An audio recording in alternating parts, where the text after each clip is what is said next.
Good morning. Good morning. Oh, man, y'all aren't awake yet. Good morning. Good morning. Better. God is so good this morning. We got a beautiful sunrise. We got perfect weather.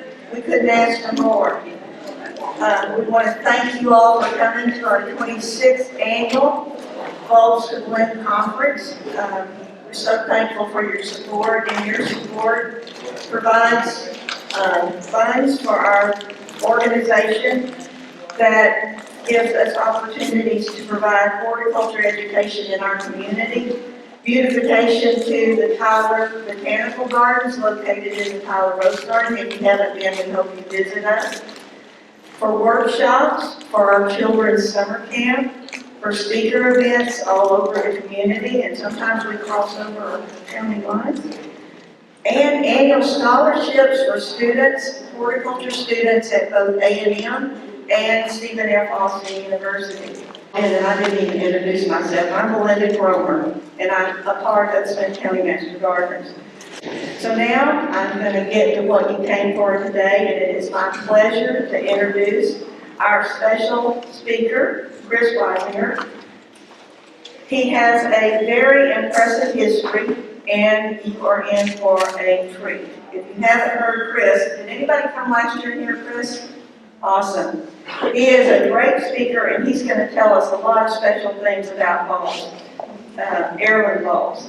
Chris founded the Southern Bulb Company in 2004, along with several friends, in an attempt to recapture that which was once lost to the Southern gardener, bulbs that thrive in warm climates.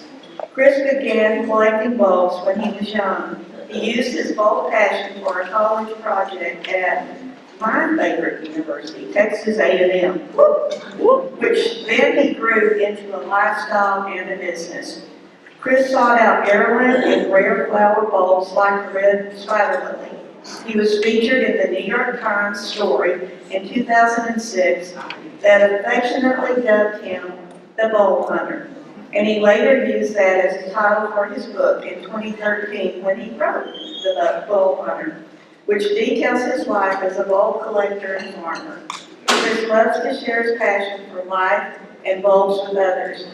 His talk shares the stories of collecting, conveys valuable horticulture knowledge of bulbs, offers ideas and examples for using bulbs in the landscape, and delights the listener with a journey filled with beautiful forgotten places.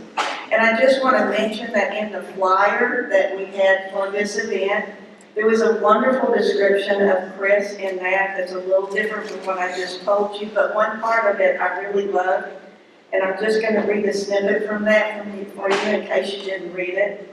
But it's from its humble beginnings. This is about his place. On an East Texas sweet potato farm, his Southern Bulb Company has now grown into a full-fledged business done throughout the world, propagating and selling the rare, tough heritage plants that Chris still seeks out and champions. I think that's pretty wonderful, and I know he has some great stories to tell you, so without further ado, Chris, thank you for coming.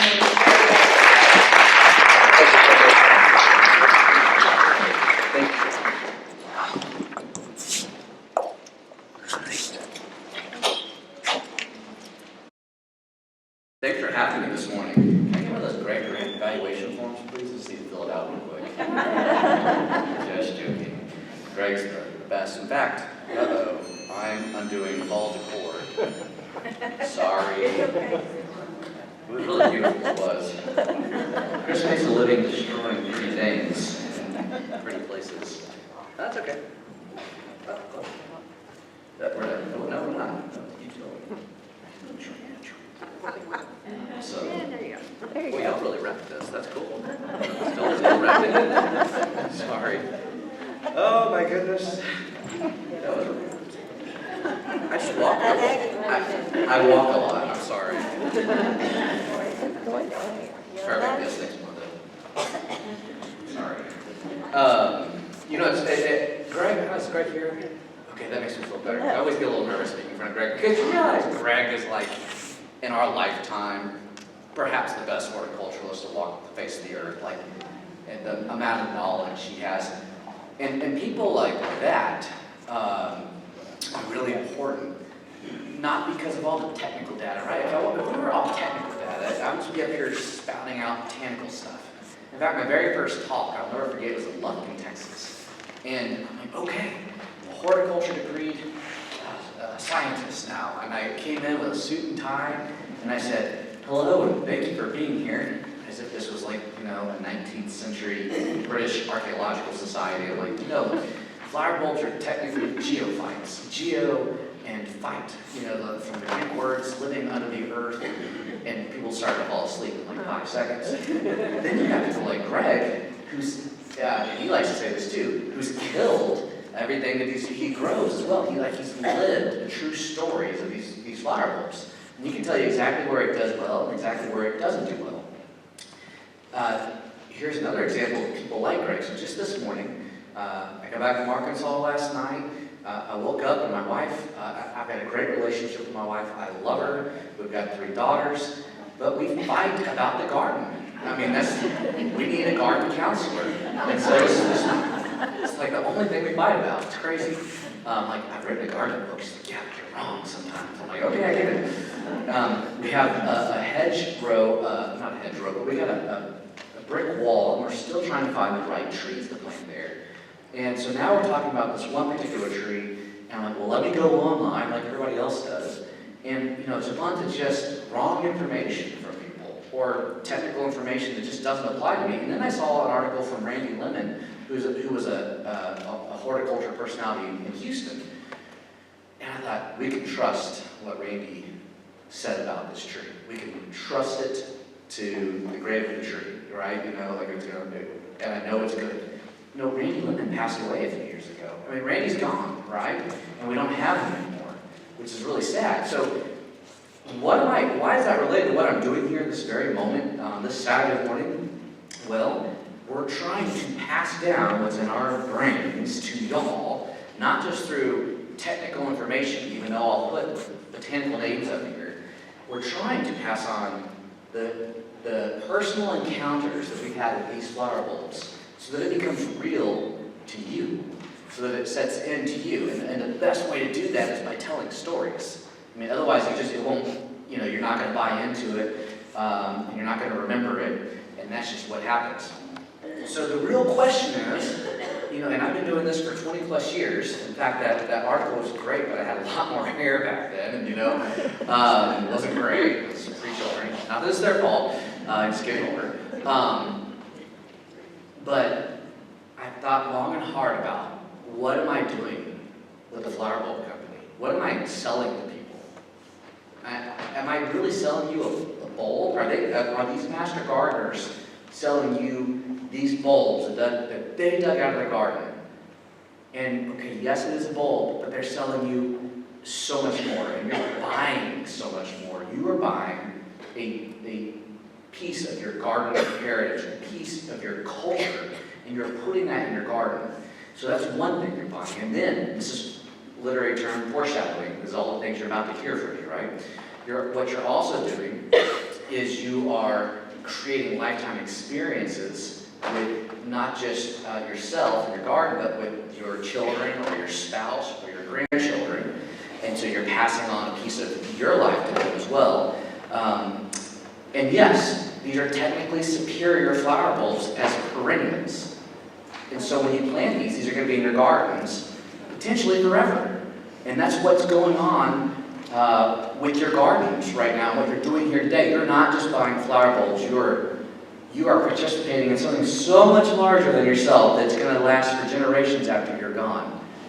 Yet, the amazing, magical thing is that there's a benefit to you right now, too. The second you dig that dirt and you put that bulb in the ground, you are believing in a promise that it's going to come up and bloom. You're believing that it's there for a lifetime. You're relaxing. Because guess one thing you can't do when you're digging in the dirt? You can't be texting at the same time. It's physically impossible. I don't know about y'all's idea of retirement, but it's taking that little cell phone and smashing it, right? And then dipping it in acid and then throwing it in a lake and like, I'm out of here, I just want to be around my garden. So when I come home, I garden. What did I do this morning? I went to my warehouse, I grabbed a huge thing of paper whites. I put it in my garage because when I'm done here, I'm going right back with my 3 daughters, and we're ripping out all of the angelonia in our front bed, and we're planting little Johnny jump-ups and paper whites. And I am experiencing that with my kids, and it's relaxing me. You know, it's making me happier. It's doing so much. So, without much further ado, let's just get into some flower bulbs, shall we? All right. Hey, I was born in Louisiana, by the way. I was born in Lafayette. We're a Louisiana crowd. Okay, right there. Hello, Louisiana crowd. But Louisiana doesn't claim me because I grew up in Houston, and I gardened in Houston to the 80s until the economy crashed in '88 in Houston. And then I gardened in Bakersfield, California, which is this really hot, dry, arid place in California, not the coastal areas. And I was there in the fall when I went to a garden center, and some of y'all heard the story, but this is the story, right? It's kicked me on this road, this journey. It was a fall event in the garden center, so I gardened with my one brother and my family, and we'd go to the garden centers just about every weekend. But this particular time, I'm getting older, I'm 11, 12-ish, and I'm starting to recognize or understand things a little better, and there's a new display in the corner of the garden center, and it's cardboard boxes with really pretty pictures on them. And on the inside are little brown things that look like rocks. Right? Have no idea what's going on. But I bought the promise. And sure enough, magic happened. I put that flower bulb in the ground, and in the spring, a beautiful red tulip came up. And I fell in love with the magic of flower bulbs ever since. The problem with that red tulip is that next year it didn't bloom, and then the next year, the foliage didn't even come up, and the bulb was completely rotted and dead, and I was horticulturally scarred from a young age. What did I do to kill my bulb? Now, come to find out, some flower bulbs are meant to bloom once, and those are called annuals. Tulips, yes. Well, yes. For us, tulips, yes. 99.9% true, yes, tulips. And the bulbs that come back every year are called no, not tulips. No, I'm just joking. Perennials, yes, that's true. Perennials would come back every year. And so, what I wanted was a perennial flower bulb that would come back every year. And so, here I was, in my teens, in California, and I'm living in an agricultural area, actually, where they grow a lot of roses. So, I'm actually helping take care of roses. In fact, working with a guy named Ralph Moore once in Visalia, he helped breed the miniature roses. It was really a neat experience as a kid. I said working with, visited with him and working with a rose breeder in Bakersfield.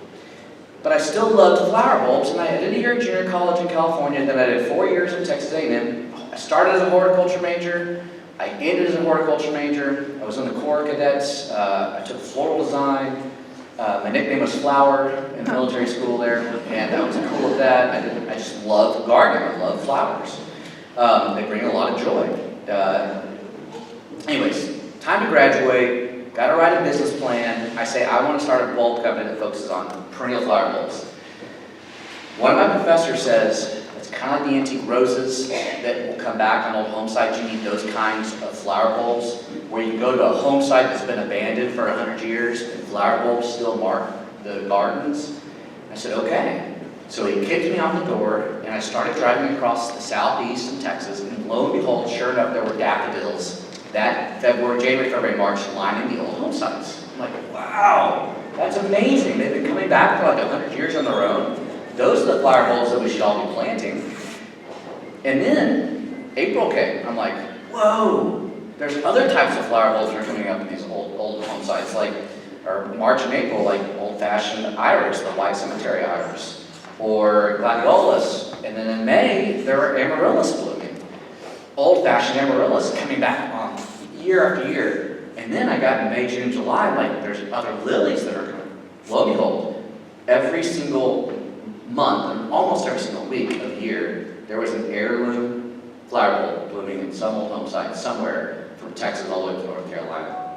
And I said, okay, I'm going to start collecting these flower bulbs. I mean, this is the type of scenes, right, where I would start seeing, I better turn my clicker on, these types of flower bulbs. I'm not saying you need to do this for your homes, but look, that's a line of campanelles. And so there were these lines of flower bulbs, and this person that was obviously farming in Louisiana, this is near Monroe, Louisiana. And so I started collecting these flower bulbs, collecting the stories, like here's an old-fashioned tiger lily. This was in Rusk, and I visited with this nice gardener, and she said her grandmother brought those down from Missouri, 2 generations ago. So it was a really neat experience, not just collecting the flower bulbs, but collecting the stories. And yes, I did need a place to farm them eventually. I moved up to Wood County, Texas, the little town of Golden, Texas, because it has a sweet potato festival. So I assumed they had sandy loam soil and lots of good water, which is, somebody kind of put me onto that. And it was just a little 1-2 building town. Since then, that country music star Casey Musgraves came from here. That put it on the map, more than the bulb company at least. Anyways, I started farming flower bulbs just north of here in Mineola, and living in a red cabin, farming flower bulbs, and that was that. Living off the Bass in the Lake, and then the New York Times had me up to New York for a big party, and because they said this is really cool, and they called me the bulb hunter. It's a short way to get to the story, because I really want to talk about the bulbs and not about the tulips. But so, like, here's annual bulb right now. This is what people are thinking about when they're thinking about bulbs mostly. The Smith County Master Gardeners are helping you say, hey, yes, those are great bulbs. Those are like annual hyacinths. This is the Chelsea Flower Show in England.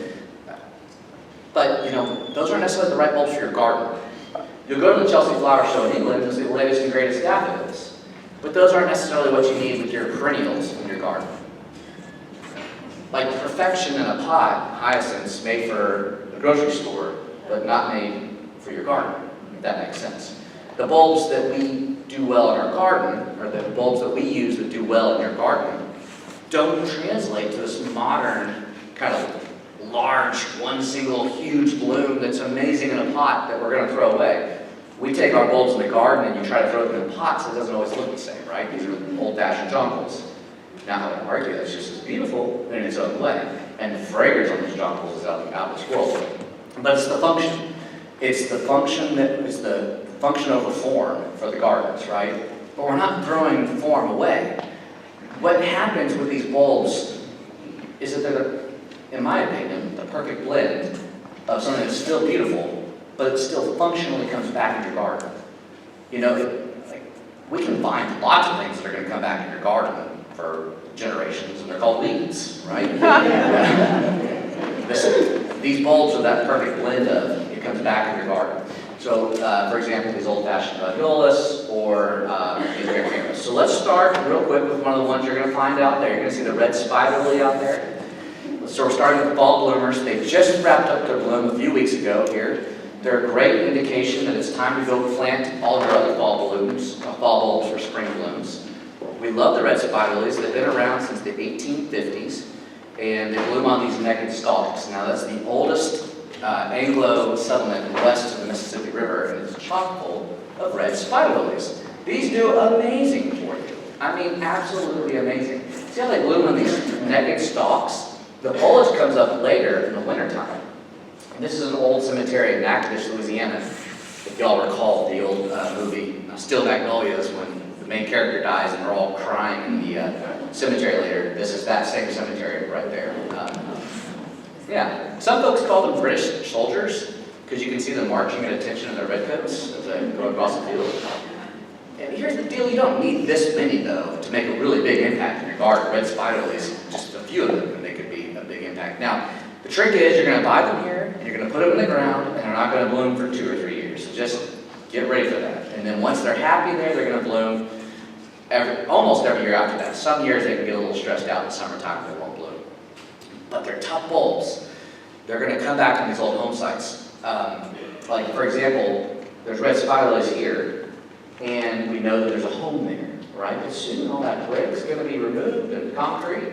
The gas meter will be removed, and somebody's going to mow this lot, and the only thing that's going to tell you that somebody had a home there are the red spider lilies they're claiming. Yeah, we get that phenomenon with a lot of the fall bloomers are the most striking, right? Because it's been a long, hot, dry summer, and then all of a sudden the fall bloomers start blooming. Real quick, this is a good educational lesson. Most flower bulbs need a lot of sun. They need a lot of sun. But then why would the red spider lilies be blooming in the shade here? Does anybody have an idea? Deciduous shade. It's deciduous shade.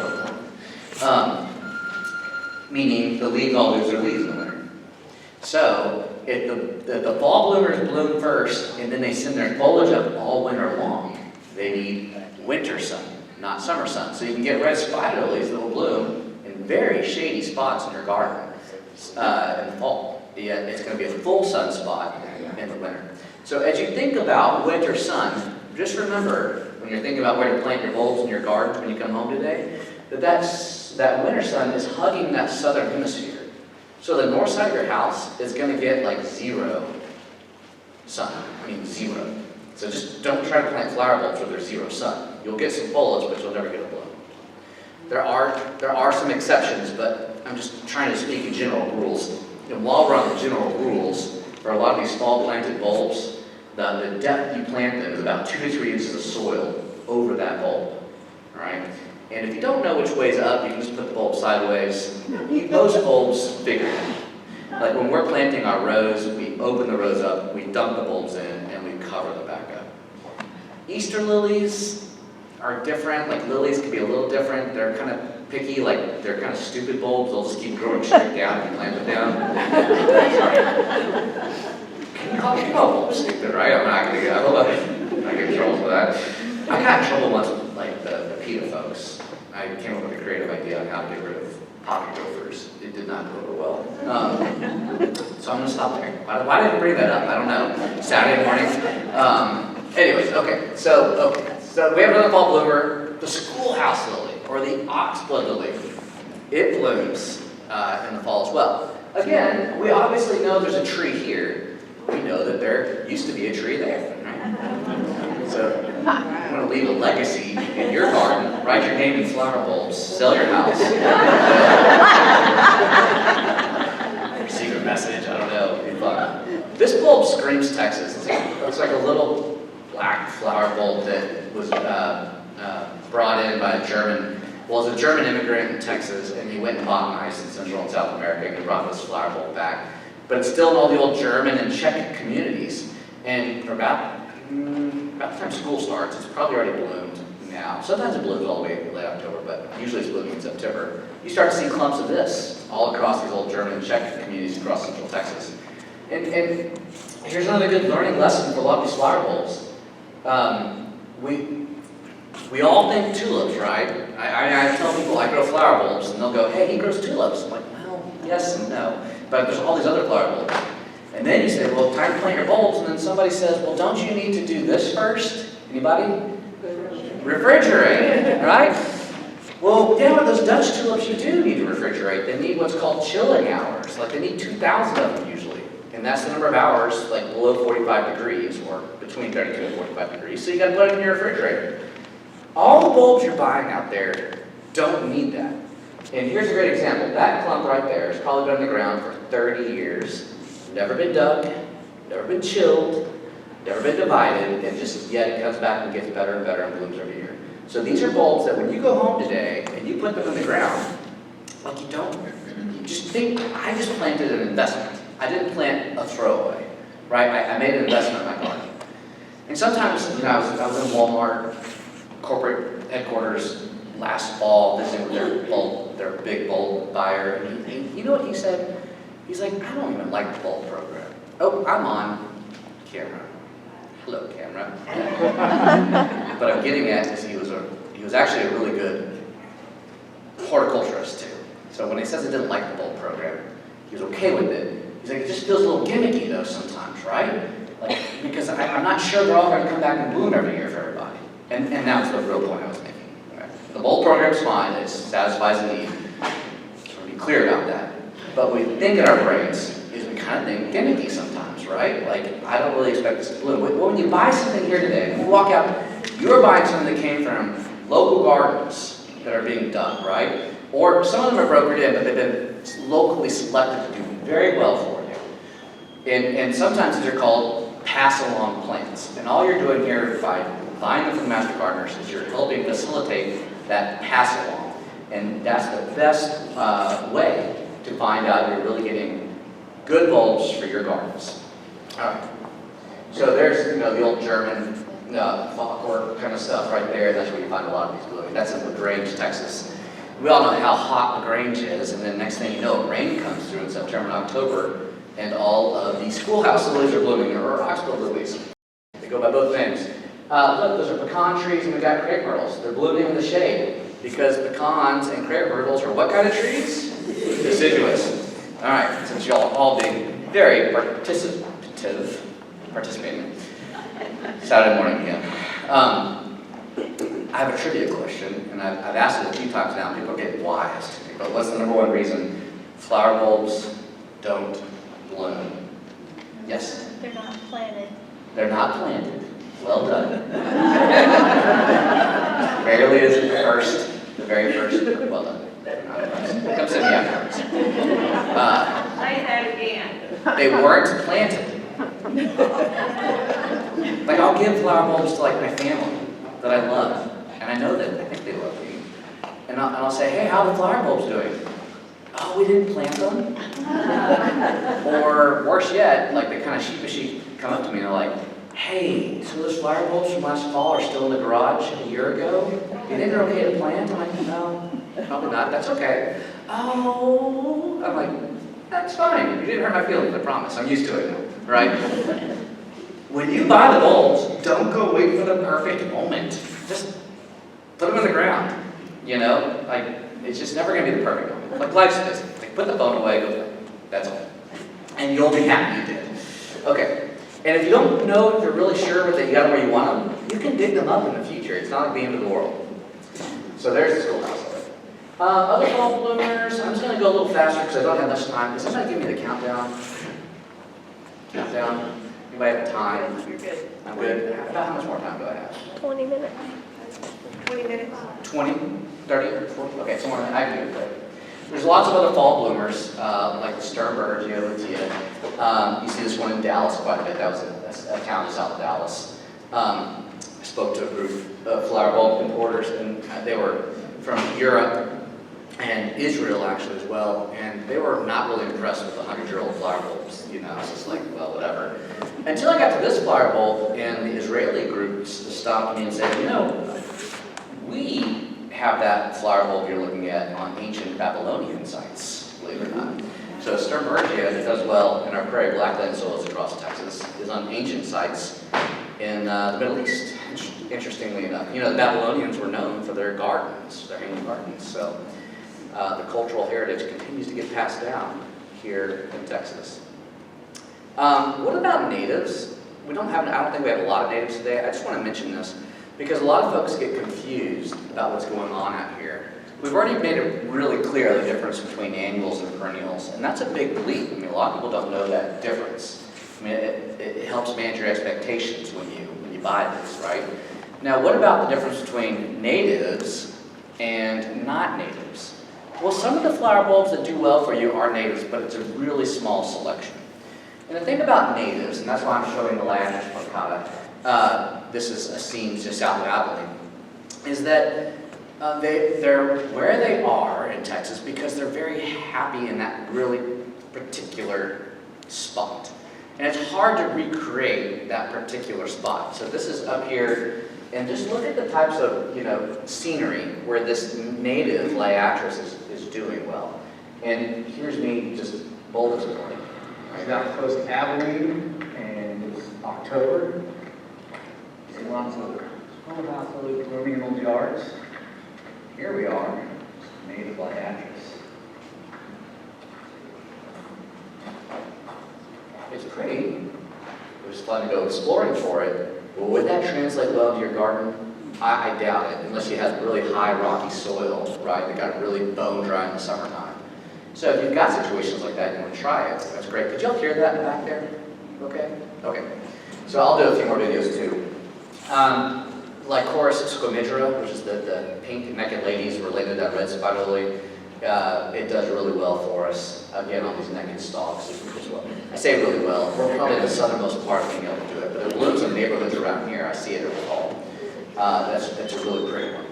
Then there's a yellow one, like Chorus aria, which is a little more cold sensitive. It froze during that like 5-degree freeze I had here. But the ones that I had closer to my house came back and are doing fine.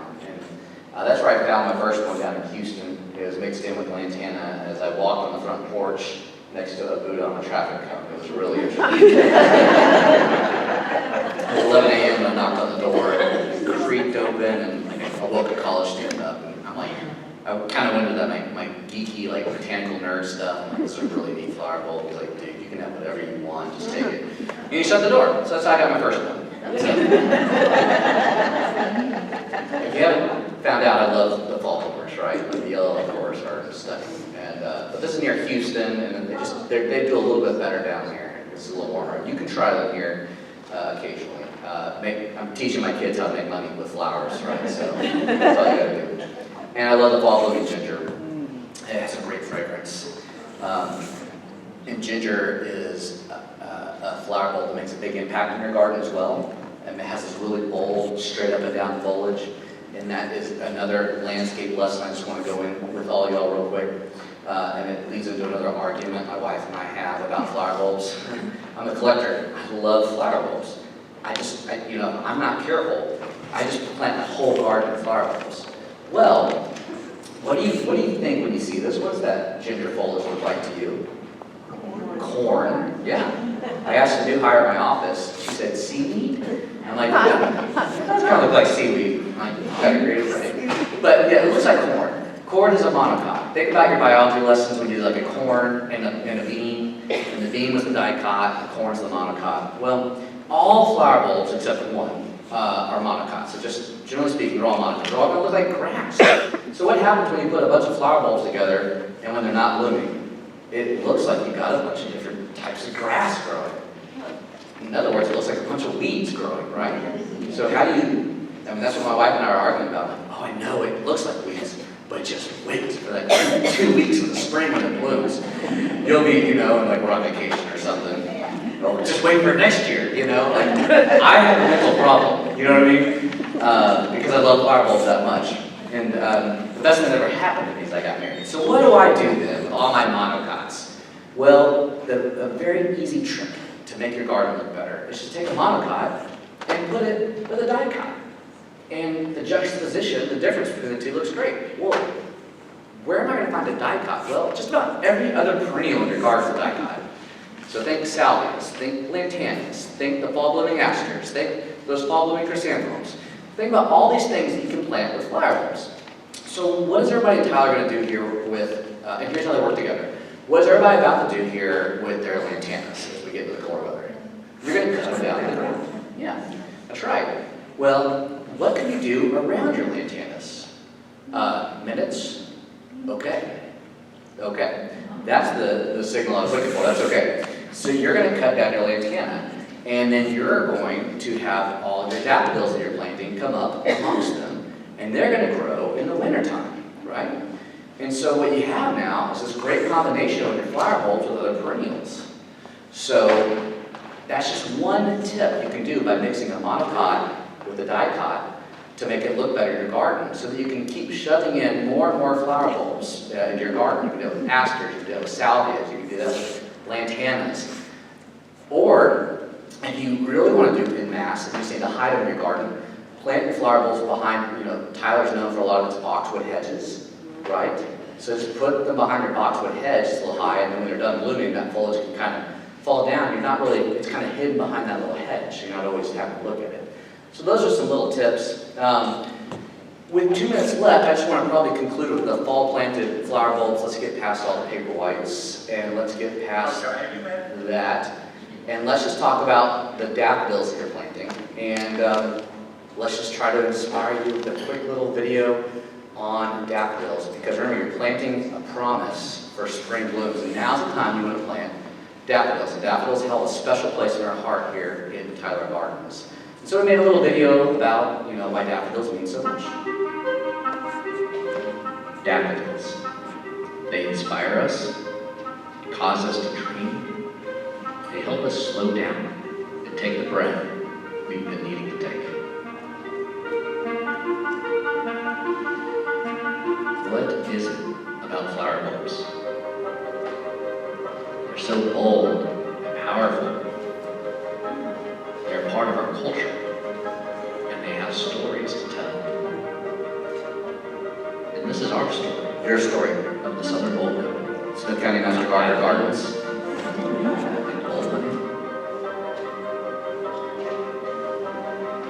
And we want you to You're all experience hunters the at wonder of daffodils. How can something that looks like a little brown rock bloom into a beautiful flower? A flower that brings harmony and resolution to our gardens and our lives. A flower that lasts for generations. Let daffodils be a part of your life and plant the story.